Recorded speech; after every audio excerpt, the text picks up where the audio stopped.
कि इस प्रकार से जैसे ही महाराज वहाँ पानी पर पानी आने लगा है, बड़ा ही तूफान आया, तो भगवान कन्हैया और सुदामा डाल को पकड़ करके बैठ जाते हैं।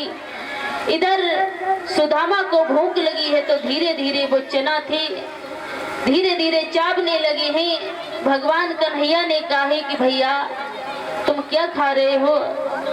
भैया हाँ कुछ ना खा रहे हैं, दांत नगले ठंडा सताए रही है। भैया हाँ अगर कुछ लाए हो तो हमें भी दे दो। कुछ ना है भैया मेरे पास।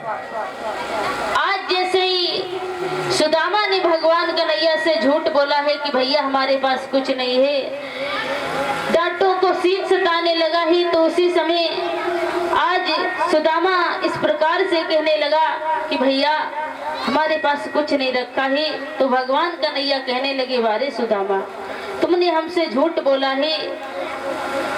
तो उसी समय दोनों कुंवर जब इधर मैया के आश्रम पर आए हैं, उसके बाद वहां पर उन्होंने दीक्षा शिक्षा ग्रहण की और गुरु मैया से विदा मांग करके जब अपने अपने महलों के लिए आए हैं, तो रास्ते में भगवान कन्हैया ने एक बात कही कि भैया सुदामा बोलो।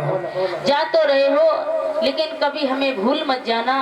अगर तुम्हारे ऊपर कोई संकट आए तो हमें याद करना, हम तुम्हारे पास अवश्य आ जाएंगे। ठीक है भैया ठीक है। आज इस प्रकार से सुदामा अपने महलों में आते हैं, भगवान कन्हैया द्वारिकापुरी में चले जाते हैं। इधर सुदामा का विवाह भामिनी के साथ में हुआ है, तो जब से इनका विवाह हुआ तो उसी दिन से इनके ऊपर गरीबी आने लगी है। तो एक दिन भामिनी कहने लगी कि पिया एक बात बताओ, हमारे ऊपर इतनी गरीबी क्यों आ रही है? गरीबी का कारण क्या बताएं भामिनी। एक बार हम और कृष्ण गुरु माता के कहने पर लकड़ी तोड़ने गया था, तो वो मैंने चने चाग लिए, उसी के कारण मेरे पर गरीबी आती है।